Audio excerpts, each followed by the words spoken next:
वेद व्यास का आपस में वार्तालाप होता है कि बेटा आप गृहस्थ कर लो, और सुखदेव बार बार मना कर रहे हैं कि कैसा नाता रे, ये सब झूठा नाता है। तो महाराज अब धीरे धीरे जैसे ही वेद व्यास ने विदेह का जन का प्रसंग वो कथा सुखदेव को कही, तो सुखदेव ने मन बना लिया कि पिताजी अगर ऐसी बात है तो मैं वहां पर जा करके देखूंगा। तो महाराज दुनिया भर को दो तरह से महाराज देखा जाता है, एक शरीर के माध्यम से और दूसरा शरीर को देखते हुए जैसे आप और हम रात को सो जाते हैं। उस समय आपका मन कभी मंदिर में घूमता है, कभी महाराज हरिद्वार में घूमता है, कभी कलकत्ता जा करके घूमता है। इसे कहते हैं आत्मा।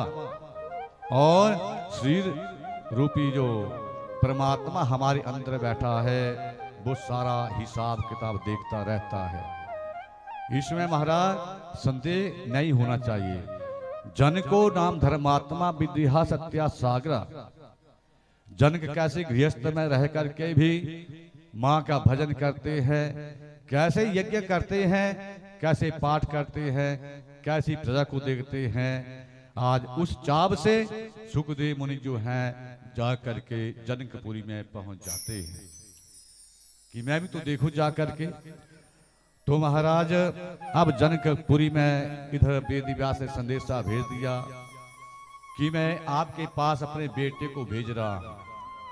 वो गृहस्थ के चक्कर में नहीं पड़ना चाहता, जरा अच्छी तरह उसका परीक्षण करना और अच्छा उसे ज्ञान देना, और ज्ञान देने के बाद ही मेरे पास वापस भेजना।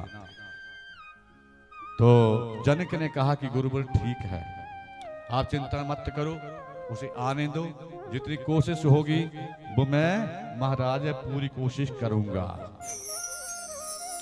अब जैसे ही जनकपुरी में पहुंचे, द्वारपालों ने महाराज बाहर गेट के ऊपर रोक दिया। किसको?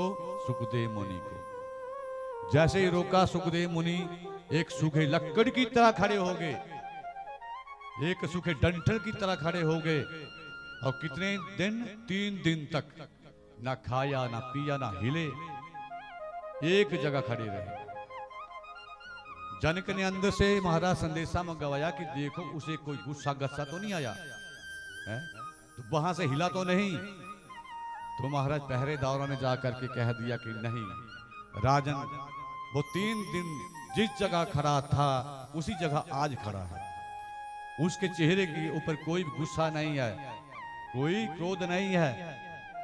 और आज हम ऐसे महाराज तपस्वी ब्राह्मण का पहली बार दर्शन कर रहे हैं।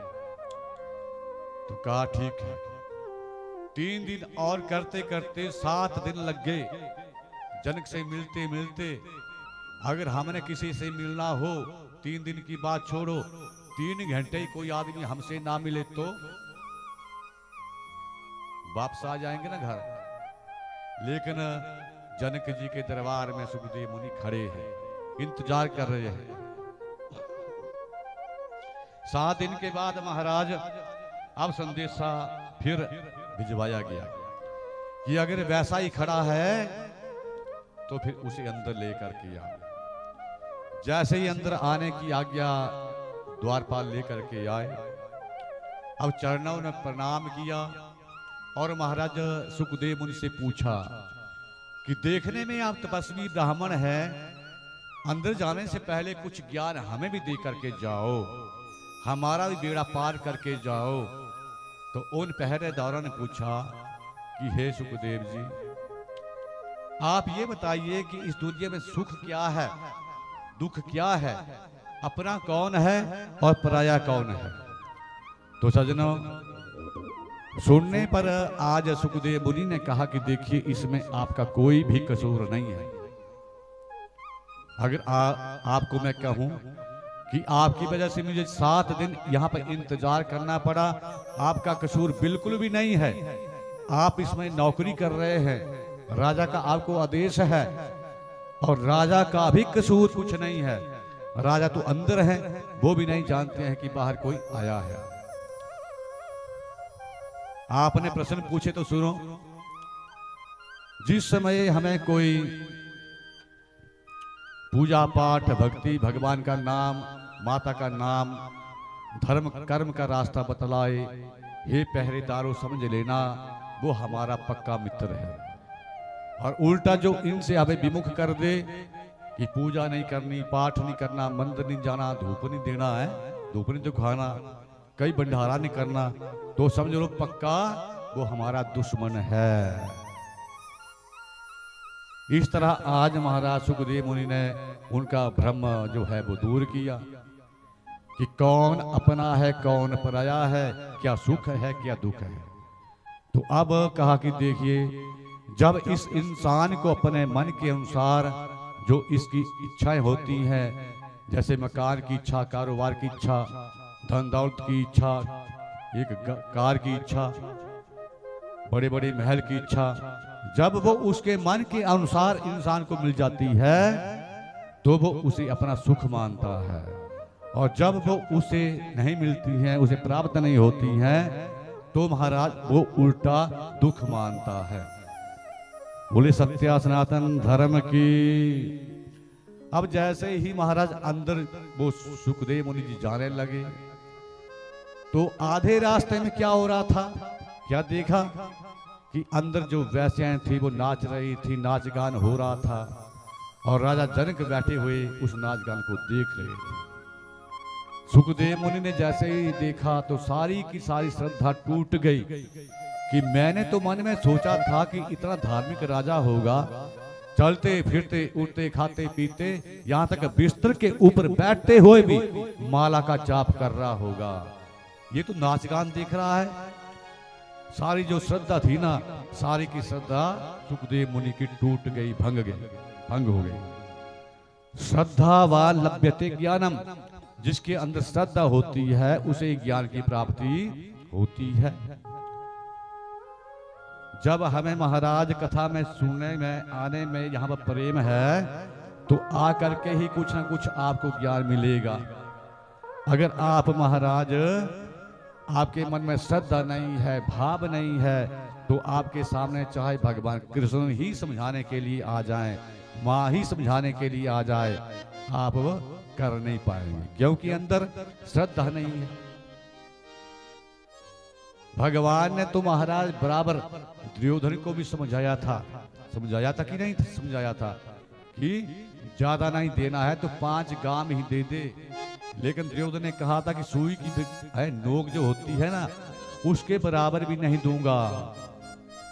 पांडवों को भी समझाया था, तो पांडवों ने महाराज कहना मान लिया, दुर्योधन ने भगवान का भी कहना नहीं माना, क्योंकि दुर्योधन की श्रद्धा, दुर्योधन का भाव भगवान की बातों में, चरणों में नहीं था। कहने का मतलब, अगर हमारी श्रद्धा नहीं है तो समझाने के लिए चाहे भगवान ही, ब्रह्मा ही हमारे सामने खड़े हो जाए, हम सीख नहीं पाएंगे। बोले सत्य सनातन धर्म की। तो जैसे ही अंदर पहुंचे तो जनक जी महाराज एकदम पहचान गए कि इसकी श्रद्धा टूट गई है, और जब श्रद्धा टूट जाती है तो इंसान फिर कुछ भी नहीं सीख पाता है। अब महाराज जनक ने आने का कारण पूछा, तो आज सुखदेव मुनि ने कहा कि हे मिथिलापति, हे जनक राय, मैं तुम्हारे पास आया हूँ,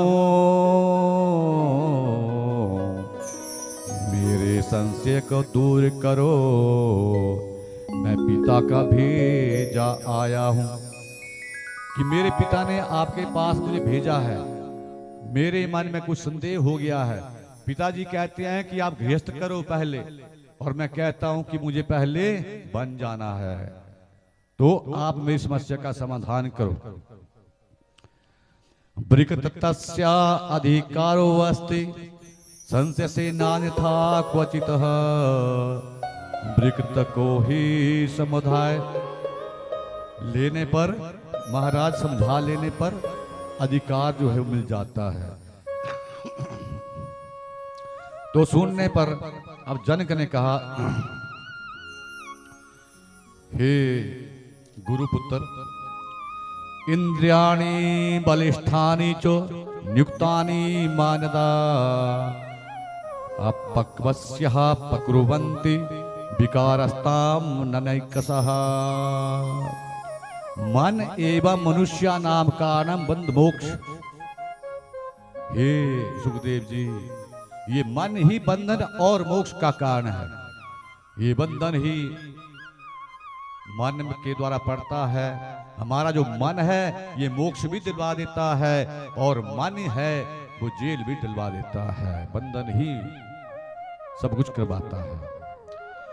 देहो अयम यम बंध्यो अयम न ममेति चो मुक्ततः तथा धन गृहम राज्यम न ममेति चो निश्चया। मन में ही सारे दोष रहते हैं, इसलिए अब आप ऐसा करो। साय होने को जा रही है, संध्या बंदन का समय होने को जा रहा है। आप संध्या बंदन कीजिए आराम से महाराज, फिर खाना ग्रहण कीजिए, फिर उसके बाद आपको बिस्तर कर दिया जाएगा। आप 2 दिन तक मेरे यहाँ पर आराम से रहिए, मैं आपके संदेह को दूर करूंगा। अब साय के समय में सुखदेव ने अपने चरण धोए और महाराज संध्या बंदन में बैठ गए। तो उस समय भी वहां पर वो नाच गान उस कमरे में हो रहा था, लेकिन सुखदेव ने उनकी तरफ तनिक भी ध्यान नहीं दिया। उन अप्सराओं ने, नाचने गाने वालियों ने महाराज खूब प्रयास किया कि कहीं ना कहीं इसका जो मन है वो चलायमान हो जाए, लेकिन उसने तुम्हारा कंकर पत्थर समझ करके ध्यान ही नहीं दिया। अपनी संध्या बंदन की। संध्या बंदन करने के बाद अच्छा खाना खिलाया गया और अब पहली परीक्षा शुरू होती है जन की।